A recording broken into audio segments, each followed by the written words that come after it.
Hello and welcome to another edition of Around the Rink.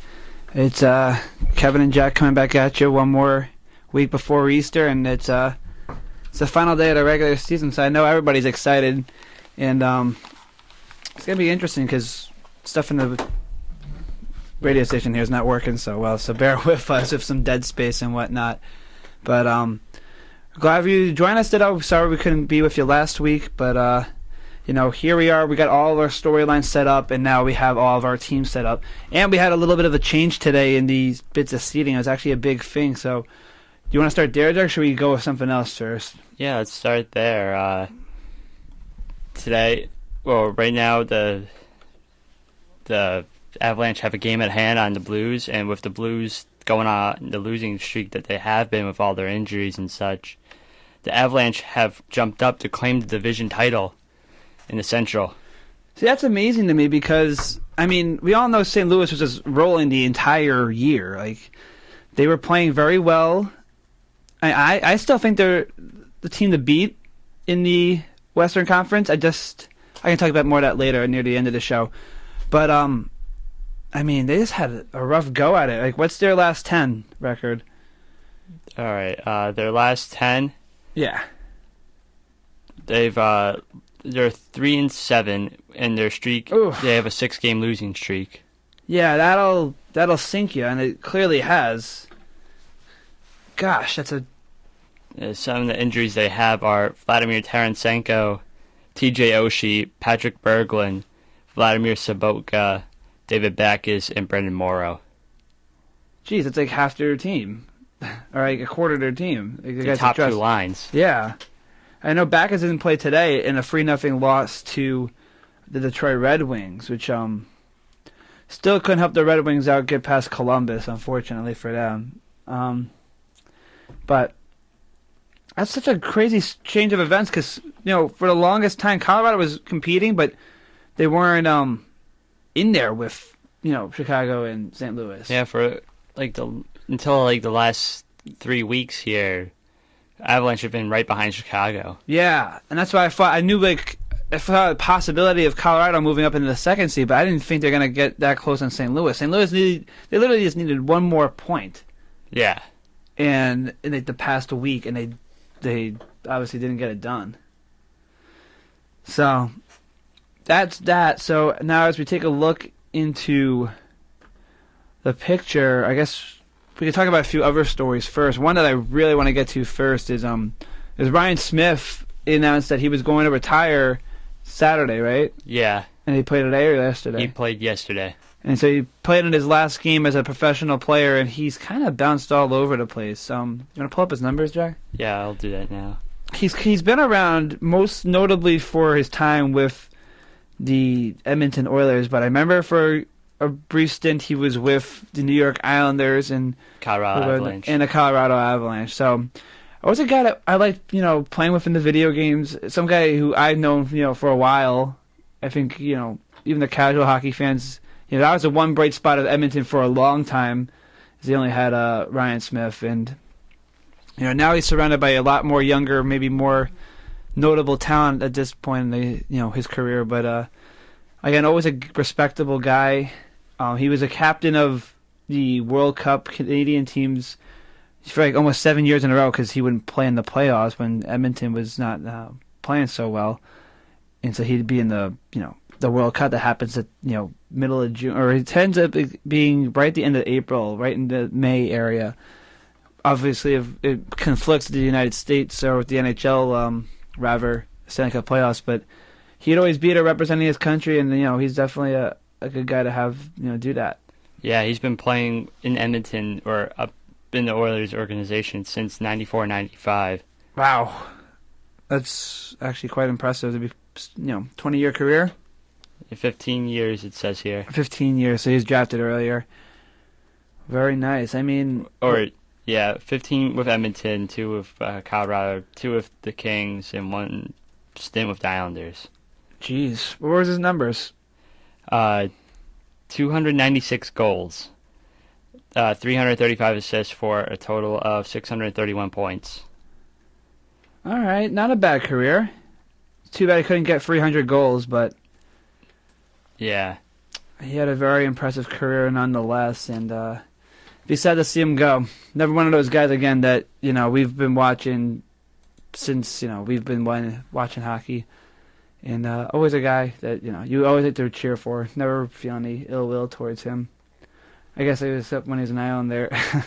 Yeah, when he was an Islander, it was funny because I remember one of the games they were facing the Rangers, and he got a little nicked up by Merrick Malik. Oh, that's right. And Merrick Malik, notably, very tall hockey player, but never very known for a shootout move. No teeth. Yeah, exactly. Known for that one shootout move against Columbus. It still stands. No, Washington. Oh, Washington. I was thinking Capitals. Sorry. Yeah, Washington Capitals. With the crazy between the legs move. That's still the longest shootout in NHL history right now. Yeah. So it's what stood the test of time. What was it, like 17 rounds, 14 rounds? It was up there. It was up there, that's for sure. But, yeah, he was best known for being a traffic cone on the ice and not doing anything. Yeah, to say the least, right? And he did something. He was able to push around Ryan Smith, a guy who would usually get pushed around by the smallest guy in the league, Brian Giunta, decided to push around Ryan Smith. It was funny to watch as a Ranger fan because he's actually doing something. Yeah, so... But Ryan Smith, I guess that's when he thought he needs to get out of the Long Island. So so he's played, how many years he played? Colorado, you said LA, the Islanders, Edmonton. Yeah, 4 teams. 4 teams, okay. Well, good for him. He was able, I'm glad he announced it early enough, like, not that early, but beforehand so that, the team was able to send him off, the right way. Yeah, he got first star in his final game in Edmonton. Did he score? Or he just get it as a gesture? I think he got it as a gesture. I'm not sure if he scored or not. Either way, very good for him and all that jazz. So some silver lining, at least hopefully for the Oilers fans out there, because it's been a rough go at it the past couple of years. They haven't played a playoff game since Game 7 of the 2006 Stanley Cup Finals. Wow. They haven't even played a game. Like, I'm not sure they've even been close to, like, I don't even know what the closest they've been in the past, 8 years. They haven't been close. And So it's just a combination of poor ownership and poor management. A lot of Oilers fans are upset with the owner and the president, Lowe, because they're not doing anything. They're really just living off they're still living off the 80s Oilers. Yeah, and it stinks because it's such a passionate town, obviously a Canadian city, rich in history. They don't have to worry about putting a good product out there on the ice because the fans are loyal enough, and that's the issue. They're not doing anything because they're kind of using the fans' loyalty against them. And it's a tough situation because I know they're building a new stadium too for themselves. Gary Bettman told them to, they had to do that. Yeah, because Rexall Place they're playing in, right? Rexall, yeah. And it's like the second oldest arena right behind the mausoleum. Yeah, and are you sure it's that? Because I know Joe Louis and the Madison Square Garden are up there too. Yeah. Of course, Madison Square Garden just got renovated, and Red Wings are going to be moving to a new facility in the next, couple of years. So, but in terms of that, the Edmonton Oilers have a lot to figure out this offseason in terms of who they're going to keep, who they're going to do with their free young guys that they have, their free first overall picks. Taylor Hall, was Eberle a first round pick? Yeah, he was a first. I don't think he was in a first overall. He was a first overall? He was a first rounder. That was RNH and Nail. That's right. Yeah. So those free guys, they got to figure. And Jordan Eberle's probably been the best of them all, of those four guys. Most consistent, yeah. Because Taylor Hall gets injured all the time. Nail Yakupov was a minus 30 this year. And Ryan Nugent-Hopkins did win Rookie of the Year, didn't he? I think so. He did. So, even though he got hurt. Right. There are some bright spots. No, it was him or Landeskog? Landeskog won Rookie of the Year because RNH got hurt. Okay. That's why. Yeah. So, well, regardless of that, there's still a lot to them, but I think the problem with the Oilers is that the defense is just not really there. They have the scoring ability, but the scoring still needs to be developed. The thing is, they really need to bring in a power forward, I feel. Because Ryan Malone, we can talk about that in a second, but Ryan Malone's got one more year left of his contract. He might be a guy they look after. I don't know who else they got. They were offering a lot of money for David Clarkson this offseason. Yeah, that's what they should have done. They offered more than Toronto, and it would have been good for Clarkson because he would have gotten top-line time. Yeah, because that's the kind of player they need, because they're all finesse players, those guys we've all mentioned, but they need some kind of, grinder down in there. Maybe Jágr could go there. Jágr's been rumored to be possibly going to Toronto because Peter DeBoer might be going there too.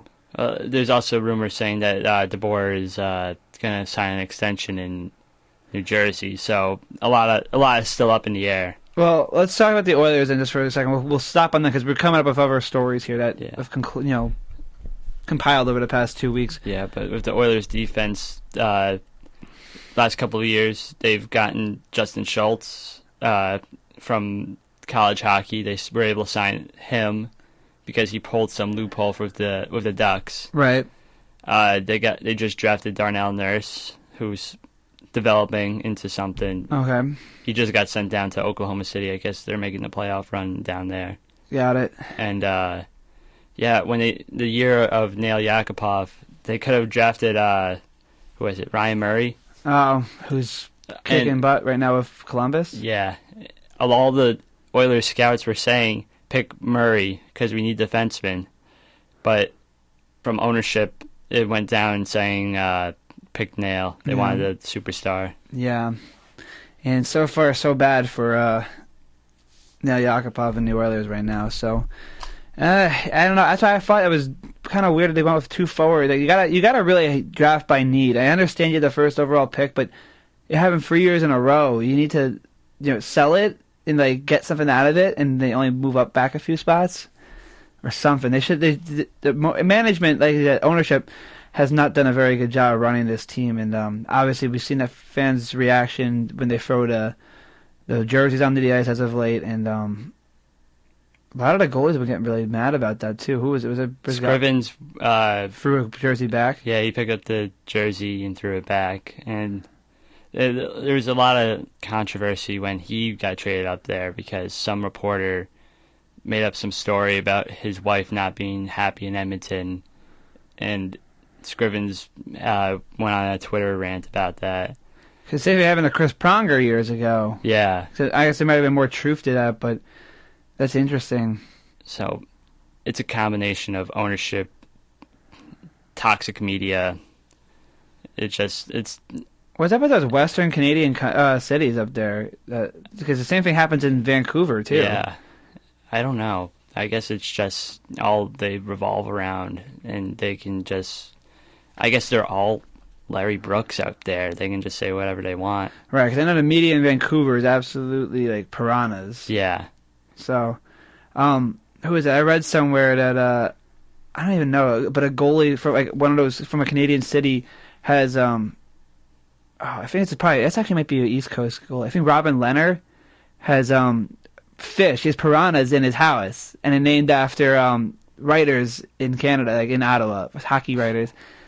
It's so funny So I thought that was cool. So I think it's Robin Leonard, who's the backup in Ottawa. Who I think is going to get the starting job soon, because I'm not sure how much Craig Anderson still has in him. Yeah, I'm not sure how much he has in him.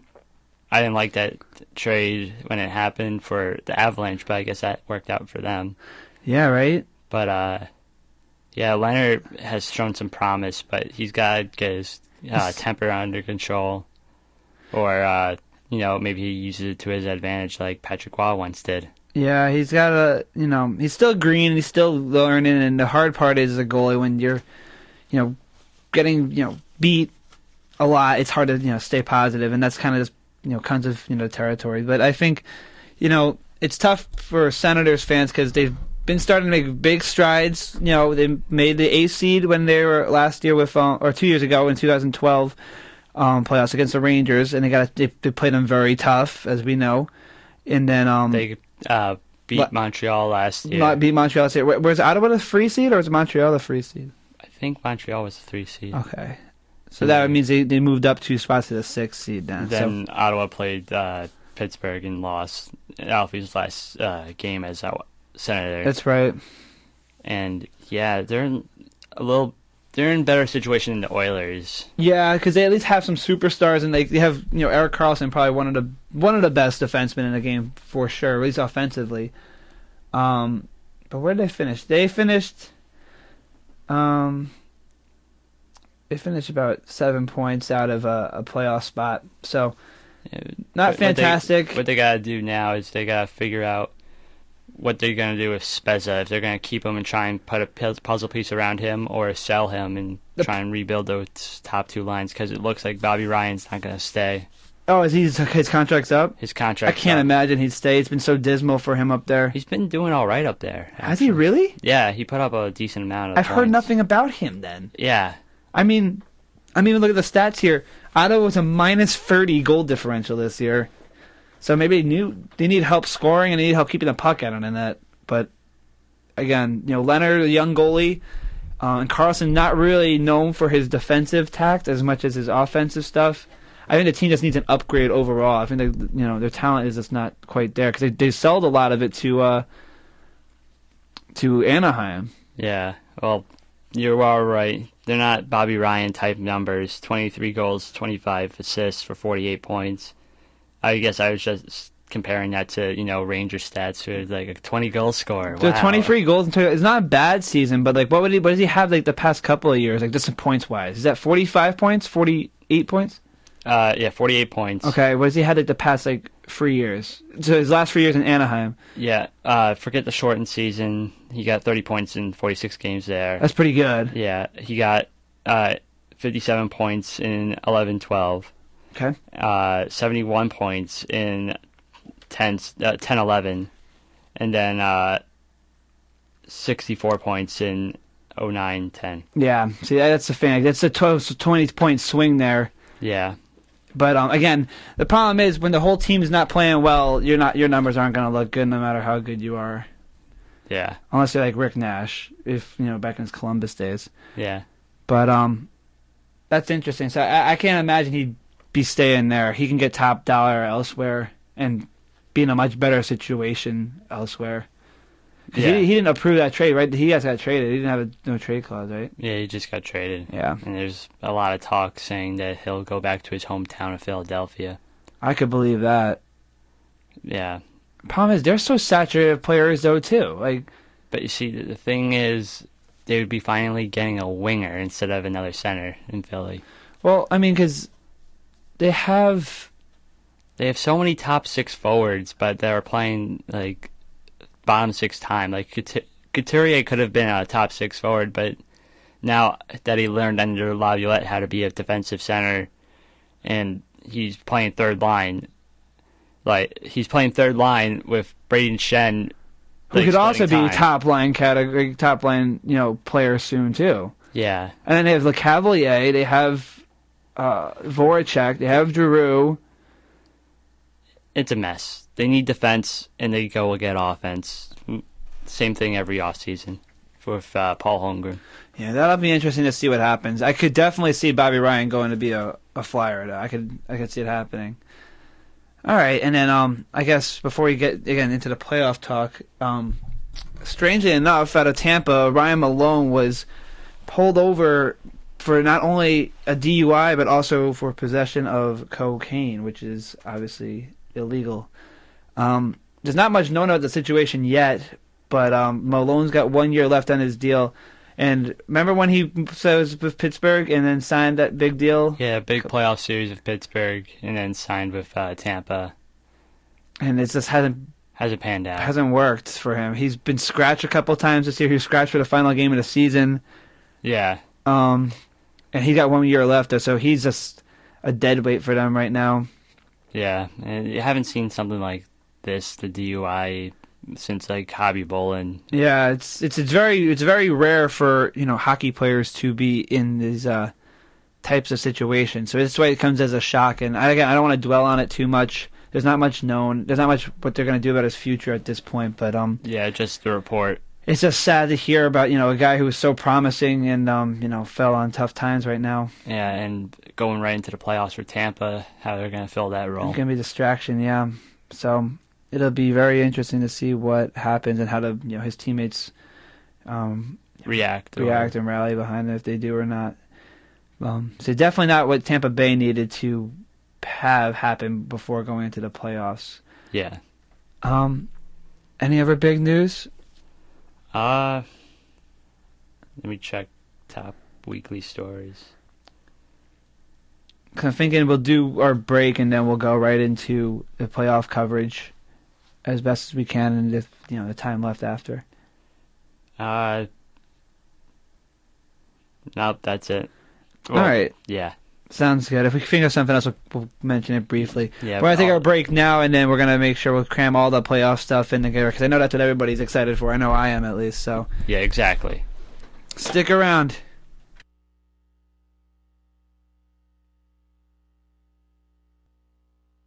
If you've ever felt like rocking out to the 80s, be sure to tune in to Marquette Radio.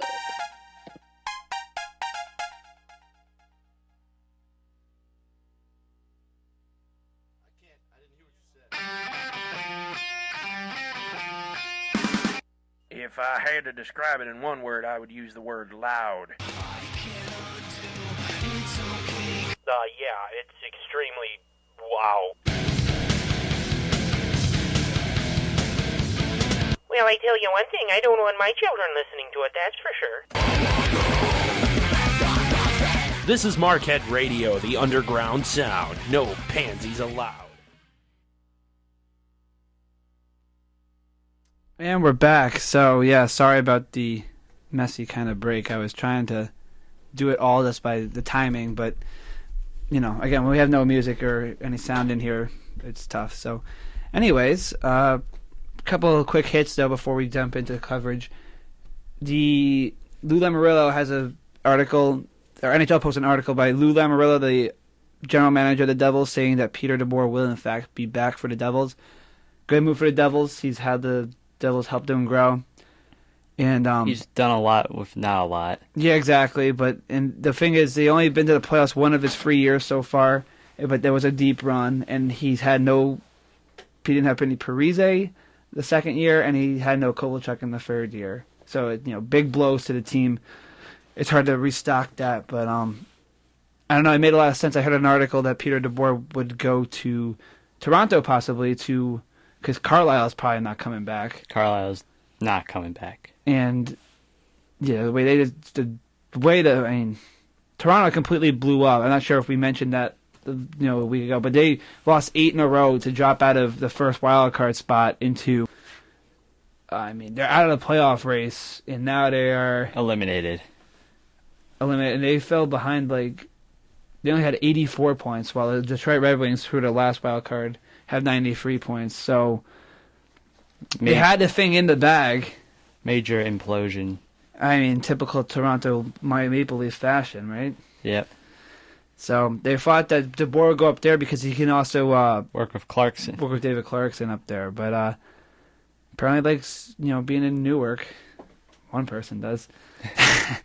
So I guess we'll move on. Do we have any other? And then also, this past weekend was the Frozen Four. It was North Dakota, Minnesota playing each other, and then it was BC, Boston College, and Union College playing each other. And on Thursday night, the two semifinal games occurred, and Union beat heavily favored BC. And then in the second game, North Dakota lost on a heartbreaking goal, with a shorthanded goal, with 0.6 seconds left to the University of Minnesota. So it's a big rivalry, those two schools. So it was, just a terrible way to end it for North Dakota. And then so Minnesota, it was Minnesota and Union in the championship. And Union came out to a huge start. They got the first 3 goals of the game. After the first period is 4-2. Then Minnesota was able to impose their will a little bit more, and it was 4-3 after the second. And then it was just a crazy third period. It was just back and forth. Union went up 5-3. There was about 3 minutes left. Minnesota made it 5-4. And then just a minute after that, probably one of the craziest goals I've seen.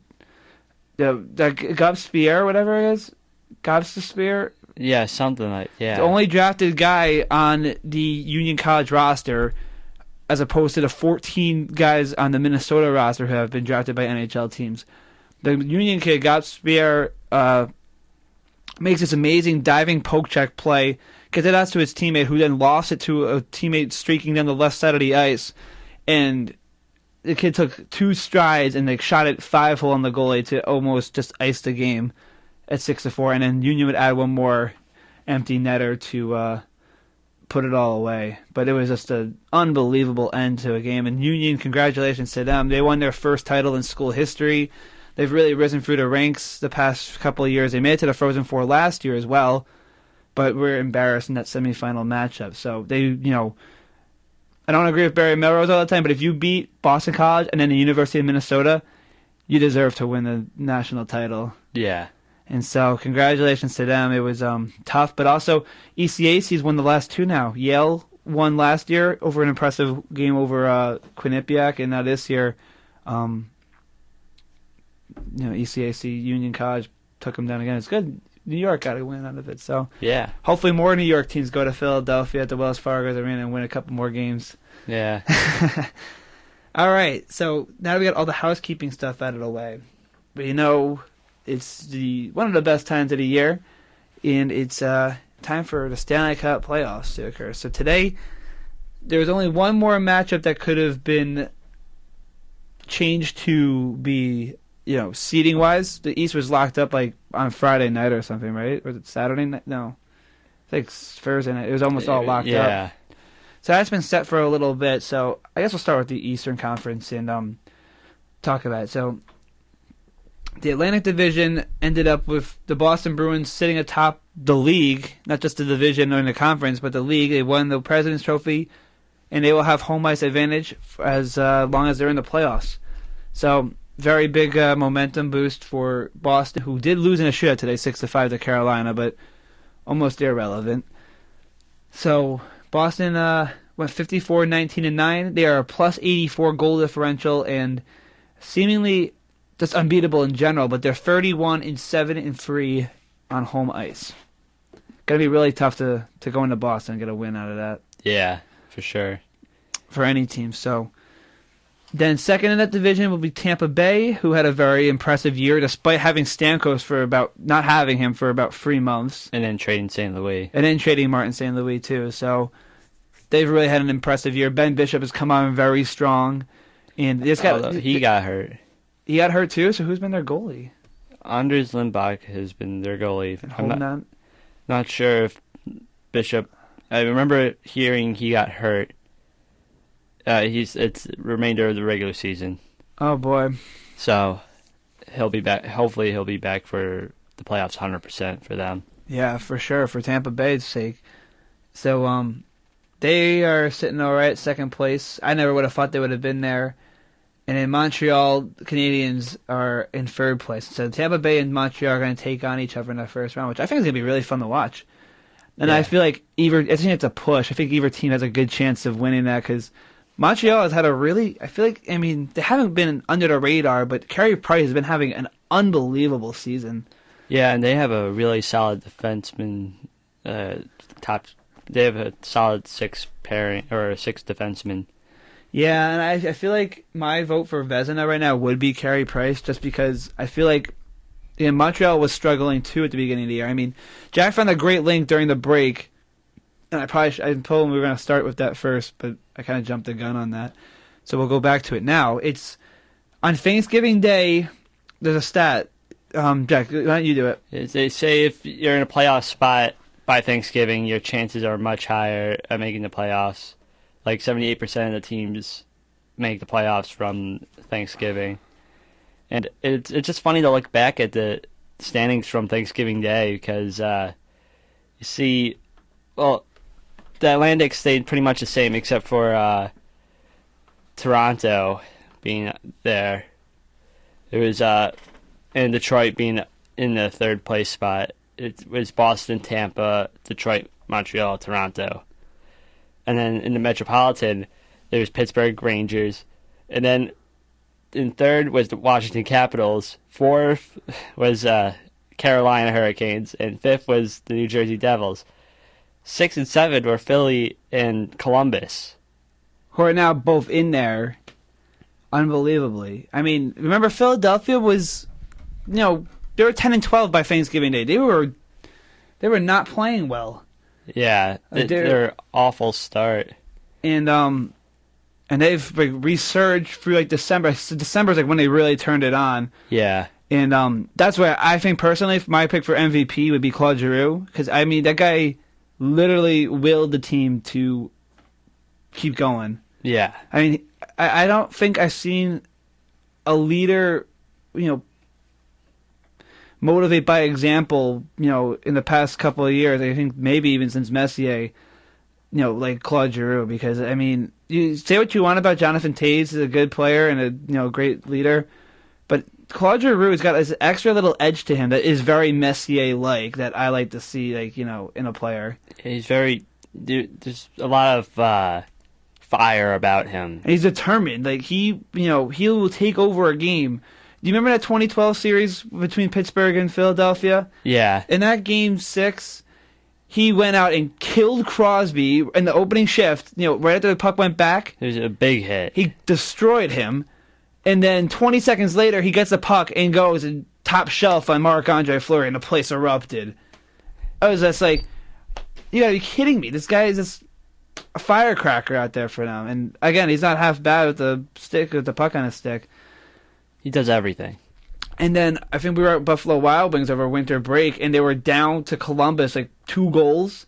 Yeah. And he scored the first goal to make it 4-3, and then assisted the second goal to tie it up.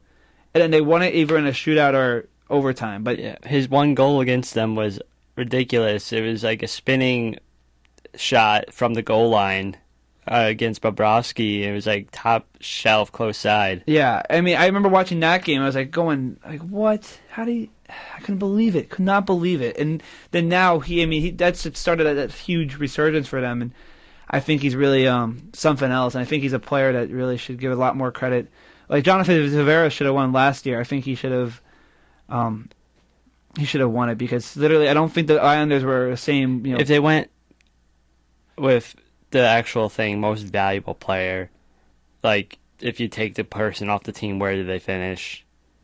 And it's Claude Giroux would win this year, I would think. Yeah, and that's why he's my pick. And John Tavares would have won last year. Yeah, that's I agree with that. So, just our 2 cents on that. Since it is coming to the end of the the year, I want to make my picks and whatnot, and I think Giroux should win it. So again, it's really compelling to see how it shaped up, because I remember the Rangers got off to a very bad start as well, and they still managed to be in second place by Thanksgiving. And I mean, let's just talk about Washington really quick. I mean, they just really fell off. They have the 150 goal scorer in the league, who's also a minus 35 on the year. Yeah. So now, again, everyone's going to say he has 27 power play goals, but he only has 22 goals for even strength. I mean, sure, you're going to set up on the left side and score on a minute. You're supposed to score on the power play. Yeah. But then at even strength, when most of the game is played, He has 22 goals for, and has still been on the ice 35 more times for goals against. So that doesn't even count the goals that he's on the ice for that he doesn't score. Or assisted. Yeah, or assisted on. That's outrageous. There's no reason. I don't think plus minus is the end-all, be-all stat. Unless it's at the extremes. I think if you're at top of the league in plus minus, it says a lot about it. I think it suggests that you are very good with it. A lot of people like the Corsi rating, which is the amount of shots for and shots against you. Again, I don't think it's a perfect stat either, but plus minus is a more established one right now and one still used. But then if you're extremely bad, there's a reason for that too. That you're getting scored on more than the rest of the league. Out of 868 players, Alex Ovechkin ranks 867th, and that's because Steve Ott is behind him by 2, and he played for Buffalo for most of the year, who had a goal differential of minus 90. Wow. Minus 90. And he's not nearly getting paid as much as Alex Ovechkin is. Yeah. So, I mean, say what you want. 50 goals is it's a feat, but more than half of them came on the power play when you're supposed to score anyway, and you're not in the playoffs right now. Yeah. Ovechkin's a talented goal scorer, but he's not the best in the league. And he's not even that efficient. He takes he takes 100 more shots than anybody else. And I'm a big proponent of taking a lot of shots. Trust me. Yeah. But, I mean, you're going to score 50 goals. You're getting 300 shots every year. Yeah. You're bound to. And it's just, if you can't make a difference at even strength, it's not going to help your team. Because you're being basically dependent on the other team taking a penalty. Yeah, you can't rely on that. And so a lot of people are, think it's crazy when I say that Washington might need to consider trading him or moving him because I don't know. Again, I'm not an expert on this, and I don't follow the Capitals as closely as other people do. But I just feel there's something around him that he doesn't play. He doesn't play both ways, and that's okay if your other teammates can pick you up. But he's the captain of your team, not working hard. Again, let's look at him between Giroux and Ovechkin. I mean, I'm not sure how to even compare them. I just think Giroux just has this presence about him. Yeah. That Ovechkin seems to lack sometimes. Ovechkin can take himself out of the game, but Giroux is almost always there. I think so. I think that's a legitimate thing to explore. And there's been some crazy discussion about the possibility of trading Ovechkin for Malkin. Oh my gosh. But can you imagine Ovechkin and Crosby on the same team though? It seems like the NHL would, put the Southeast Division back together. Yeah, right? That'd be outrageous, though. It makes sense. Actually, I think it would ruin the NHL because they couldn't pit them against each other anymore. They'd always be on the same team. It'd be a Miami Heat situation. Yeah, right? And I think it's become obvious, too, now that Malkin's injury, the Penguins haven't been the same team with Malkin since he went down about a couple weeks ago.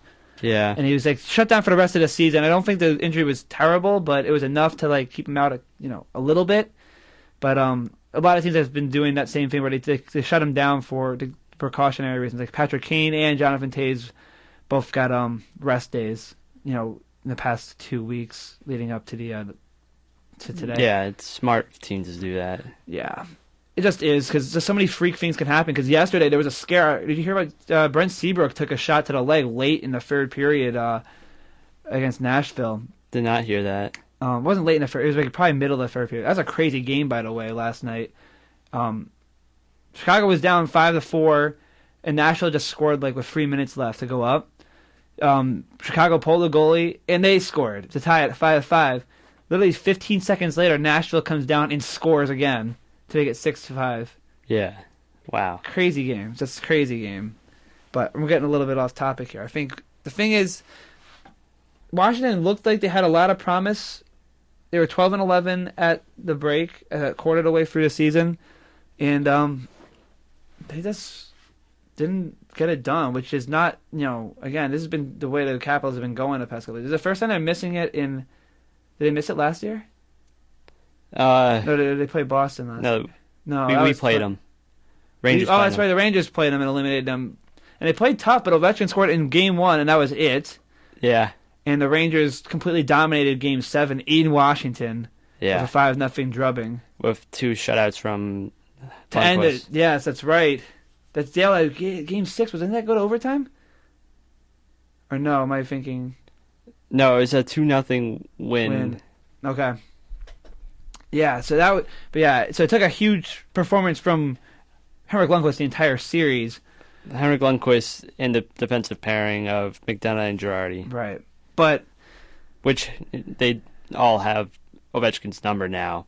Right, because I think the thing is about Ovechkin, the knock on him, he doesn't have that same kind of escapability like Crosby or Giroux have to kind of create for others as well. He's got one move, it's like he fakes outside and cuts back inside and rips one over the goalie's shoulder. Yeah, or he sits on the left hash marks and blasts them on one-timers. Yeah.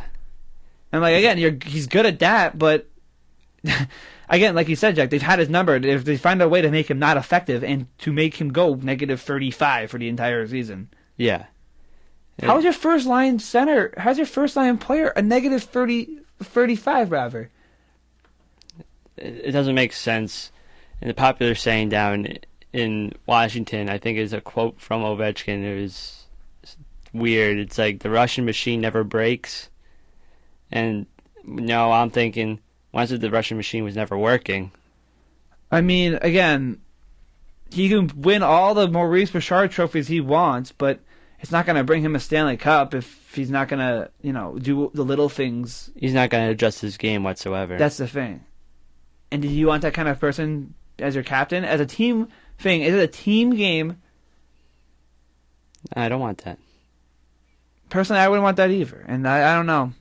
And this is what stinks for the Capitals because they have a great player, a great individual player, but hockey's not an individual sport, unlike other sports can be. You need all these guys to do their responsibilities that go outside of just scoring goals, and you need other things to win games, to win hockey games. Yeah. But moving on from that, I want to talk about different playoff matchups now because the West was already pretty much decided. Yeah, I mean, except for Dallas coming in and knocking off Phoenix. Well, we'll continue with the Metropolitan here. So with that, Washington just missed the playoffs by about 3 points, but they weren't going to win any tiebreakers though because they only had 28 regulation or overtime wins the whole year. So that didn't help them out either. Oh wow! Even with Ovechkin scoring all those goals, their goal differential was still -4. All right, I have -5 here on NHL, but whatever. It's. My not have refreshed. Oh, okay. That makes sense. Yeah, -5. I guess they play today. Yeah. Yeah, okay. They lost 1-0 today in a shootout. That didn't count as a goal against, though? That's weird. Right? That shouldn't count as a goal against. Although the Capitals like going to shootouts and overtimes. Yeah, okay. So, anyways, Washington was the last team out. So the Metropolitan ended up with Pittsburgh winning it. Not surprised there. They really, relied on their first half to get them to where they are. They really kind of broke down here, and I'm actually really up in the air. I think Columbus might be able to take it to Pittsburgh because Columbus got the first wild card and avoids Boston, and Detroit will be facing Boston in the first round. Those 2 wild card matchups are going to be great, I think. Yeah, I believe Detroit has the season series against Boston. Oh wow, that's gonna be really interesting because I thought Detroit would have a good chance against Pittsburgh too. Then I rather face because the thing is I don't like the Rangers' chances if they do beat Philadelphia. If the Rangers do beat Philly, that's the next match. It's Rangers were at the second place in the Metropolitan and Philly got the third spot, so they're gonna face off against each other with the Rangers having home ice. But if the Rangers do beat Philly, and I think vice versa, if Philly beats the Rangers, the team that's coming out of that is not going to be. They're going to be hurt. They're going to be hurting. Yeah. And so I think this, whoever comes out of Columbus and Pittsburgh is going to have a fairly better matchup than they would have if it wasn't like Rangers Flyers. If it was a different matchup besides Rangers Flyers, it'd be better. But Philadelphia has not been able to win in New York for the past couple of years. Yeah. And I think the Rangers have the better goaltending. So I think that'll win the series. That's what happened last year for them. But again, anything can happen in the playoffs. And we just know, I'm looking at that Pittsburgh-Columbus matchup, and I think the Rangers could beat either of those teams, but I'm looking at Pittsburgh, they're hurting. Malkin's been out for a couple weeks now. A lot of the other guys have hurt. Playoff flurry. Did you see the goal that he gave up yesterday or 2 days ago? It was yesterday afternoon against Philadelphia. Mark Streit was coming at his overtime, and he makes this little move, and he just kind of, I think it was supposed to be a passer. He hit it really gingerly on his backhand, and Fleury was expecting to pass, so he had his, he's a righty, he holds his stick with his right hand, so he opened up his blade to, brace himself to, get across and get the stick out in front to the centering pass. Yeah. But it hit his stick and went between his legs and in for the overtime winner. And it was funny because the guys on NBC Sportsnet were talking about it's not a comforting sight for Penguins fans because it already seems to be starting. It was a playoff-like atmosphere. Penguins and Flyers, final game of the season. It's just going to be exciting anyway. And the way it ended like that was could be telling of what's going to happen. Yeah. Remember how it happened last year with Okun? You don't have Okun this year, though, do they? No, they don't. So he's still out with his blood clot. Oh my gosh, that's right. Well, so who's been their backup this year? Zatkov or... Okay. I can't pronounce his name because he hasn't played enough. I haven't heard it. That's the thing. That's what I didn't know either, but... That's the thing. Pittsburgh and Columbus is going to be fun to watch, and I think Boston-Detroit's going to be really fun to watch. An original 6 matchup, going to be just. I think it's going to be. This is why Detroit moved back east for original 6. Is that what it was? I thought it was for Eastern time zones, but for NHL marketing. Yeah, right. It's going to be fun to watch that series. So those are ones I'm really looking forward to there, and it'll be fun to watch. It'll be just really interesting to. I think that's again. I was talking about. I was really skeptical at the beginning of the year about what they were gonna do about these the new playoff system. I wasn't really a fan of it, but now that the way everything's kind of shaped up and the way this home stretch kind of set up, I think is really made it really fun to watch. I'm not sure how you feel, Jack, but yeah, it's real. It's been real fun because there was a lot of jostling for position all the way up until 2 games left in the season, which is really good. It shows the strength of the league throughout all the teams. Right. I just kind of like the old system of the 8 all in the conference because I thought it was more fair to teams who are in really weak divisions. It was also unfair to people who are in strong divisions. Yeah, exactly. Because the thing is when the Capitals past couple of years they would be the only team from the Southeast Division in there. Yeah. And that's where I think it gets really, we should have won. The good thing that didn't happen this year, at least. But I think it's going to happen one year where one's going to get really top-heavy, Yeah. I think the potential is there because the Philadelphia Flyers finished with 93 points, but Detroit finished with 93 points as well. But both Columbus and Detroit also had 93 points. They both had less... regulation overtime wins than Philadelphia did, and Detroit had less regulation or overtime wins than teams in their division. So it worked out. The system worked now, but it was happening earlier in the year that it looked like both wildcard spots were going to go to the Atlantic Division. Yeah, and and that they might actually be better than the last team in for Metropolitan, but it worked, and it'll be again, like I said, it's going to be fun to watch. Yeah. It's going to really, intensify those rivalries. It's the first time that the Rangers and the Flyers are playing in 17 years in the playoffs, back to the 1997 Eastern Conference Finals. Man, I want to win now. I know, right? I really do, too. We got to get some payback. So we'll go into the Western Conference now, where...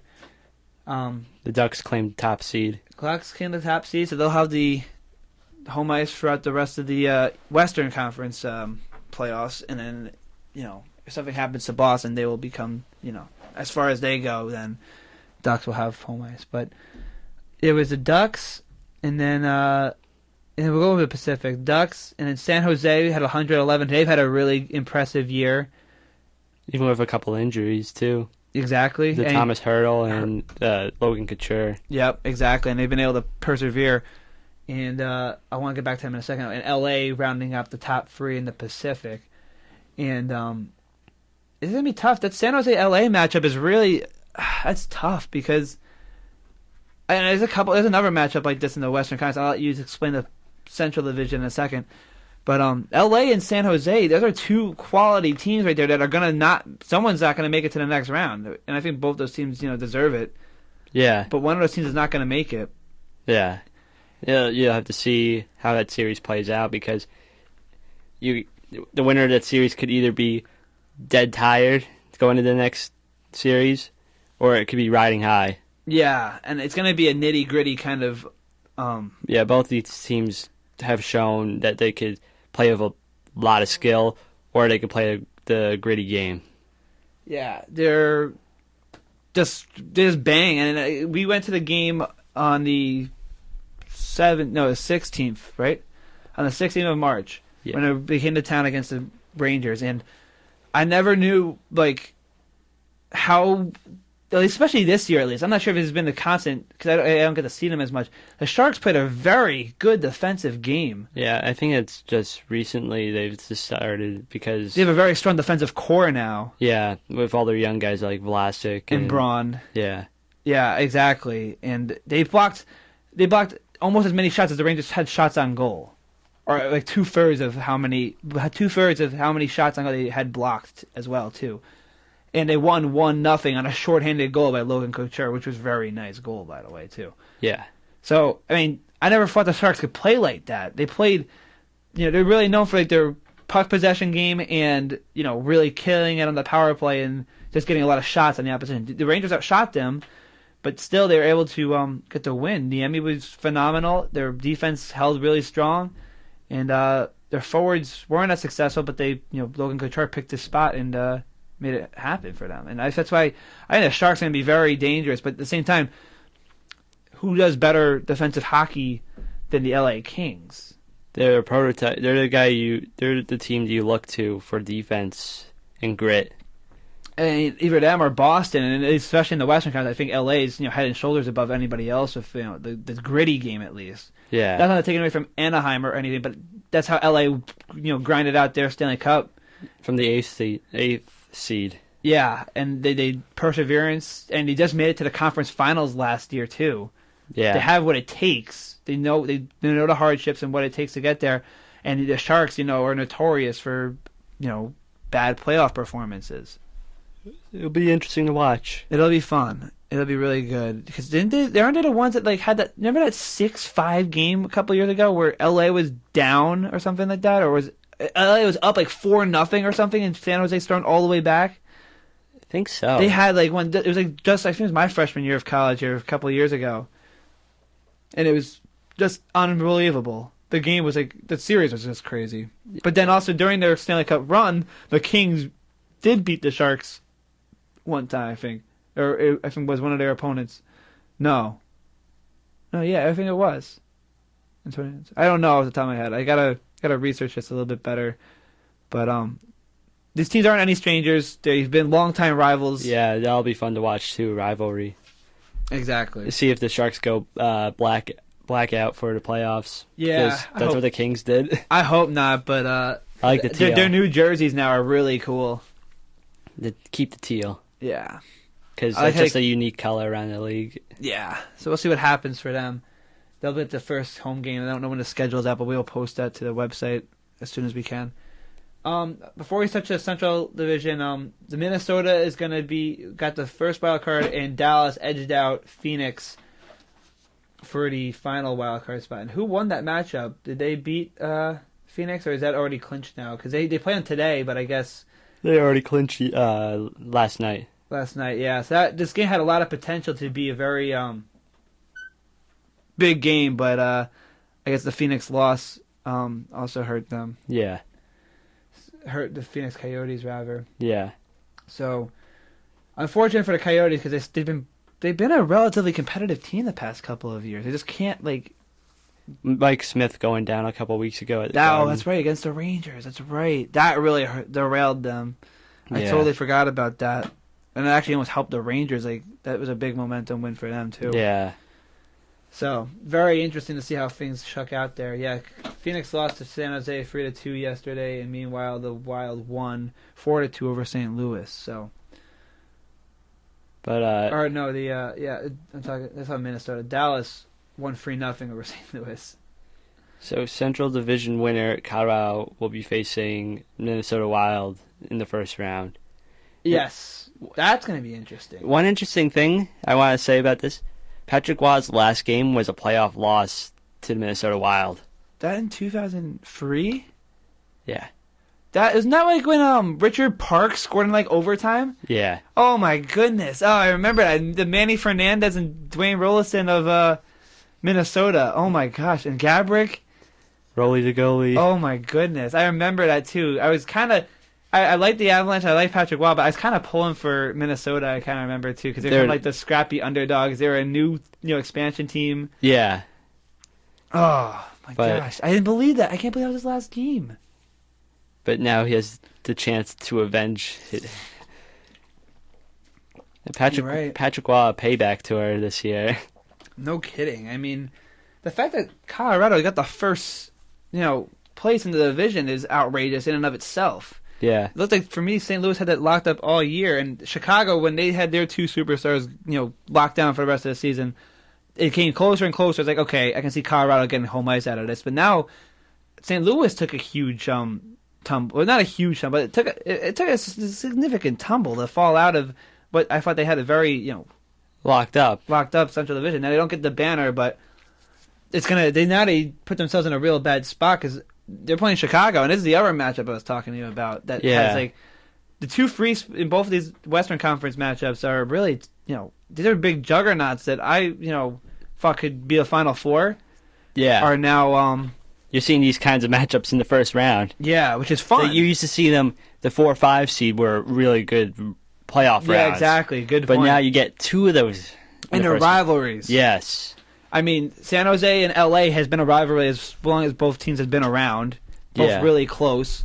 And then San Jose, or St. Louis and Chicago are, long-time, Central Division rivals. Original too. 12, yeah. Yep, exactly. Original 12, St. Louis is in there along with the original 6 Blackhawks. But yeah, in that season series, the Blues have a 3-2 series win over the Hawks this season. Yeah, and I was at one of those games. But that was a shootout win, though, for St. Louis, so that's not going to happen.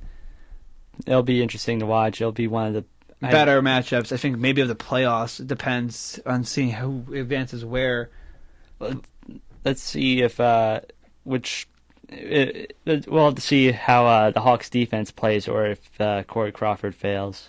Yeah, I mean the thing is, going into this year, and probably at the New Year's Eve point, I thought that St. Louis could be the team, and then when they got Brian Miller, I thought they have all the pieces.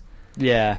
And I don't know now because their conviction down the line was not so good, and the way they went out of last year's playoffs. They haven't had their leader on the ice back. Is Tarasenko, one of their explosive rookies, hasn't been on the ice for the last month. Right. What worries me is the past woes for the Blues. Like the way they've been eliminated out of the 2012 and out of 2013 playoffs, they were pretty bad. Like it was crazy. Last year, they started off with that awesome Alex Steen overtime winner against Jonathan Quick off his blunder. Yeah. And then they go and lose 4 straight. I couldn't believe it. I was like, the team had everything going for them. They were left. They got both wins in St. Louis that they needed. They had all the momentum, especially coming off that blunder. But the Kings bounced back, brilliantly, and took it to them. They bounced back like a team that has been there, done that. Yeah, and they have, and that's what makes, I think, them scary, the LA Kings. And that's why, since they have done it, and they have that mentality, I'm really interested to see how San Jose responds to it. Because it's that they like to play off a lead, and if they're down, I don't think San Jose's going to be able to come back on them. Well, you got to if you're a St. Louis Blues fan, all you got to hope is that your players don't want that feeling again. And you want to hope that Ryan Miller wants to prove he's a top goalie in the league. That's a good point, because I was talking to our friend Jacob Bourne, who's from St. Louis, and he talked about how just getting Ryan Miller just put us over that. Because not that Yaroslav Halak was bad, but he's nothing like what he said what happened in 2009 was just a fluke. or 2010 was it? It's 2010. Was just a fluke. He just got hot really quickly, and it doesn't have that conviction. Brian Miller has consistently shown, not on the playoff stage because Buffalo's been pretty bad, but he played all right in that series with Philadelphia a couple years ago. Yes. With Buffalo, and of course, who can forget the 2010 Olympics where he carried the United States to the silver medal, and just even this year alone, Ryan Miller has been able to get up for games and play outstanding for the worst team in the league. Yeah, his furthest playoff run was to the conference finals against Ottawa. And that's when they had their amazing President's Trophy team. And when Brad Ispister didn't get called for a penalty. Yeah, I remember that. Don't worry. And but yeah, I think Ryan Miller is going to want to prove that he can be a good goalie and that he's better than his record was showing from what he did in Buffalo, and I think he's going to do that. But the way this team has responded right now is not very good, and St. Louis has, again, a bad track record of how to respond. I like St. Louis. I thought they're like the most complete team in terms of defense, offense, and goalie, but it remains to be seen. And that's what I love about the Stanley Cup playoffs. Anything can happen. Anything can happen. So that will be a matchup I really want to keep a close eye on. All right. So we went through all the playoff matchups, gave some brief analysis. Want to start picking teams? Yeah, why not? Why not? So don't they have a bracket challenge on NHL.com? Yeah, why don't we set one up? Let's see. How about, yeah, here it is. It's right here on NHL.com. And if you win, you can win a Can-Am Spider with that Messier commercial. Guarantee everything now. Or you can win $15,000 cash. I think I'll take the cash if I would somehow win that. The second prize winner gets 2 tickets to the 2015 Stanley Cup Final, and the third prize winner gets $250 gift certificate to shopnhl.com. So what happens is, are you making the league? I'm trying. All right, I'll let you do that then, and I'll keep talking. What happens in this bracket here? It's like a regular bracket with the 16 NHL playoff teams. But what happens is that you pick your team, but you also have to you have to name the amount of games that they also win in. So that's also like part of the tiebreaker thing, and kind of deepens the complexion of the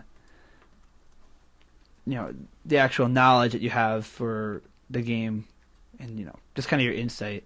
Yeah. So we'll get on that now and figure that out, and then we'll post it to our Facebook page so you all can join in on the fun with us as well. So we can all do that together. But anyways, Jack will set it up, and so I'll recap the picks again. It's Boston versus Detroit, Tampa Bay versus Montreal, the higher seeds being named first, Pittsburgh versus Columbus, then the New York Rangers versus Philadelphia in the East. And in the West, it's the Colorado Avalanche taking on the Dallas Stars. Or no, my bad. The Colorado's taking on the Minnesota Wild. St. Louis is taking on Chicago. Anaheim's taking on the Dallas Stars. And San Jose is taking on the LA Kings. All right, I'm trying to make a league now. Or, yeah, let's see. New league. Should I make it public or private? You can make it public if you want. Or do you want to make private and just send up? We'll put the We'll put the information on our page then, so this way our fans can just get in on it. Yeah, exactly. Okay, so I'm thinking, do you want to start East or West, Jack? We'll start with the East. All right. My pick is. See, this one can go either way. It depends on how the games unfold. Again, original 6, and Boston's been good all year. I think Boston in 6. I think Detroit's just been too banged up all year. Datsuk, I think, is coming back, though, for the playoffs, though. Datsuk's already back. Zetterberg might be back for playoffs. Got it. So that could be a lift. And also, Zetterberg, recovering and resting all this time might, be a big boost for them. But I think at this point, I'm going to say Boston in 6. in my not so expert opinion. Yeah, hold on, I'm trying to get to bracket making process now. That's fine.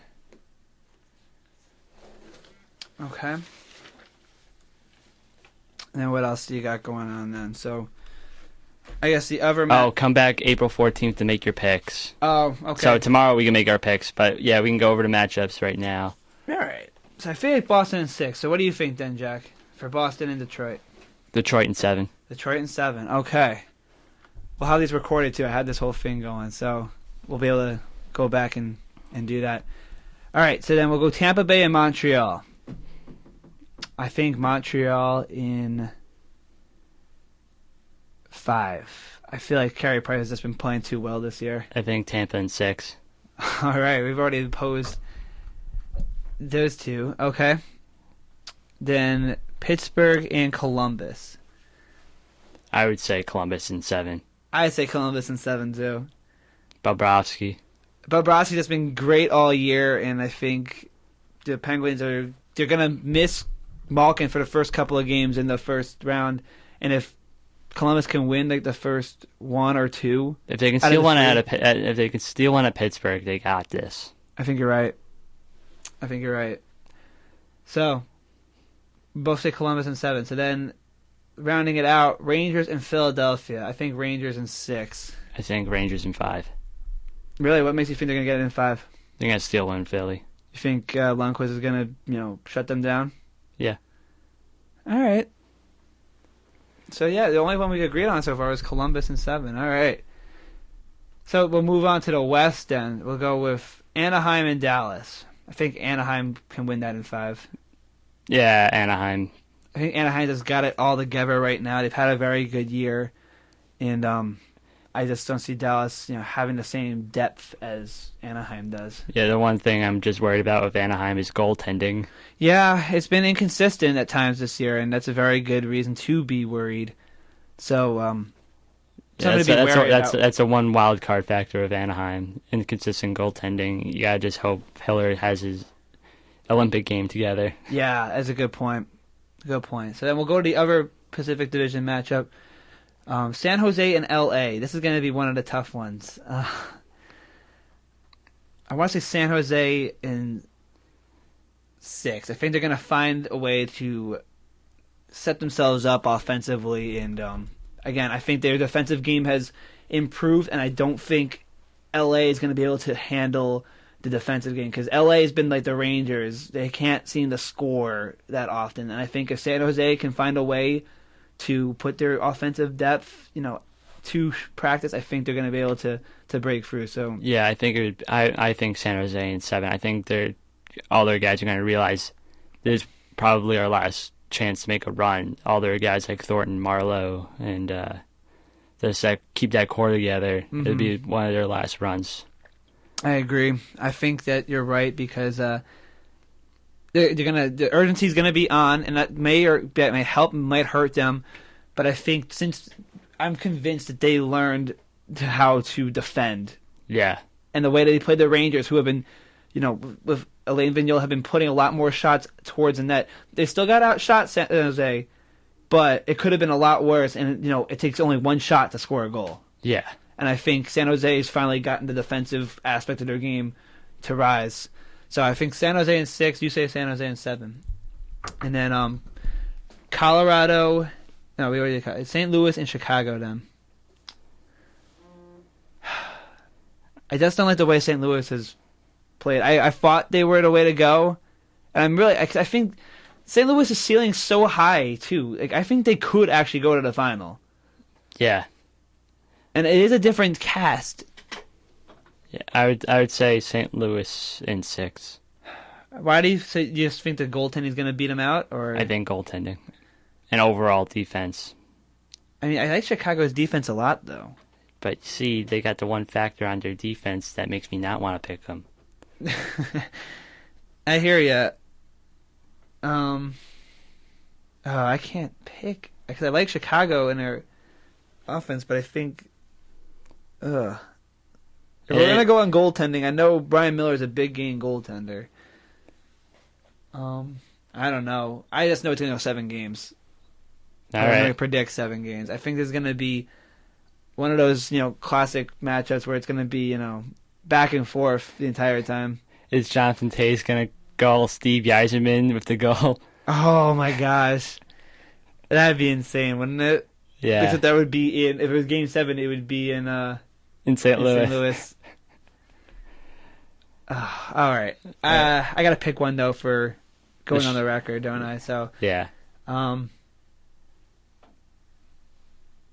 going to pick St. Louis because they also have Roosevelt, Chicago. Yeah. Exactly. I needed something to justify it. All right. So Avalanche Wild. I say Avalanche in 4.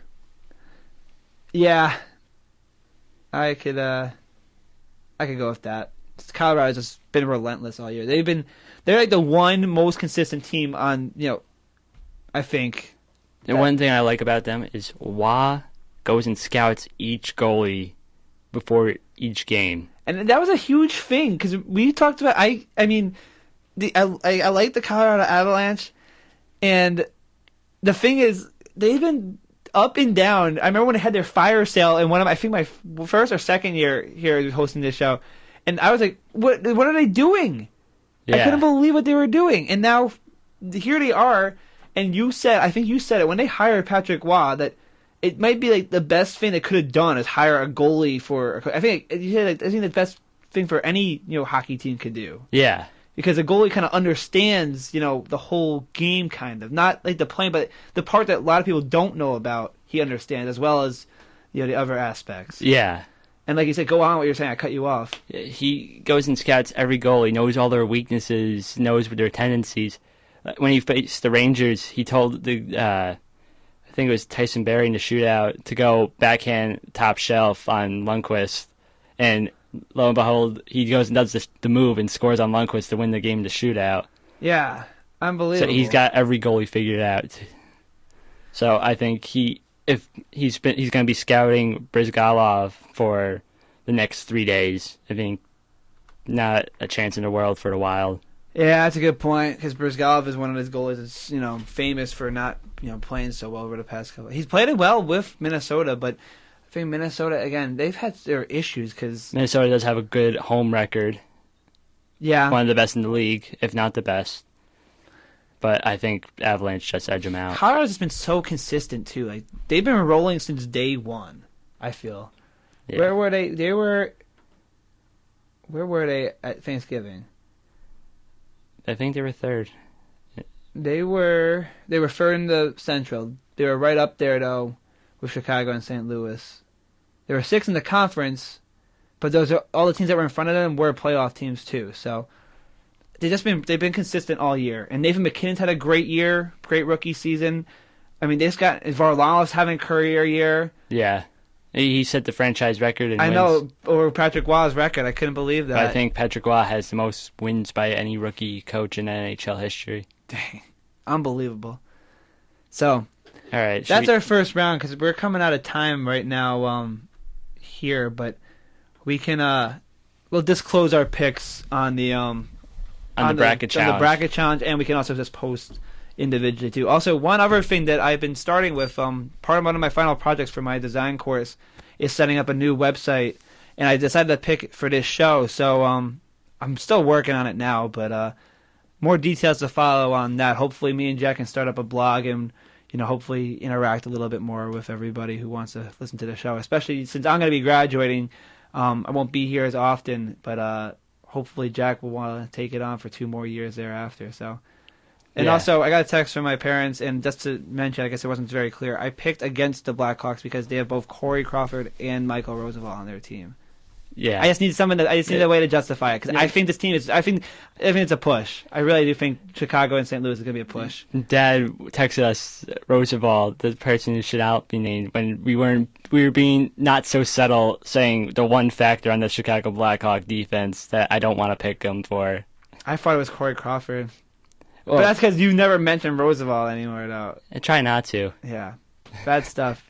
Ranger fans know what I'm talking about. So. Well, smart ones. Well, I know what I saw, and I know I didn't like that, so good riddance. But I'm just happy hockey's back. Playoff hockey's back and ready to go. I'm like, Most exciting time of the year. Also most gut-wrenching time of the year, too, if your team is in there right now, too. That's the one fun thing about 2010. When the Rangers lost, I mean, they were good. Like, they just lost in the final thing. And the fact that Philadelphia did go all the way, it's like, well, they did play well. Yeah. But I find it amazing, though, like, it was different when your team wasn't in it, because you could really be excited about the games instead of worrying about what's going to be the best matchup for your team. Yeah. But I'm really excited, and I'm surprised. I was talking about the over-under when they're going to start showing playoff commercials. I haven't seen them yet. I saw a couple. All right. Were they good? They weren't like pushing like history will be made or anything. They're like April 16th NHL playoffs on NBC. Stanley Cup playoffs, dang it. Stanley Cup playoffs. Is that what they said? Yeah, that's what they said. It's what they said. I messed it up. No, okay, that's okay. I was just as the things messed it up. They're like, no, don't pitch as the NHL playoffs. Play for the cup. That's right, because it's a cup. I want to see one of those. They gotta get those going again. All right, the coolest game on earth. That's back in the 90s there now. Yeah. All right, well, prepare yourselves, everybody. Playoffs start on Wednesday. The schedule is still yet to be released. It should be out tomorrow morning or so. Yeah, we'll put all the information up for a bracket challenge on our Facebook, so go ahead, make your brackets. Hopefully one of us wins. Yeah, well, one of us will win. Whoever joins, you got to be in it to win it, so... Yeah. There's that. So anyways, thanks for tuning in today, and we won't be back at you next weekend because it is Easter Sunday after all. So we will be back at you in 2 weeks to talk about. We'll have a lot to do. It'll probably be the end of the first round by then. Probably. So that'll be. We'll see if our picks are right then. Yeah. See if it's like my NCAA bracket. Yeah. Right. Well, as long as the Rangers go all the way, then. Yeah. Yeah. All right, everybody. Happy playoff season. It's finally here. Talk to you in 2 weeks.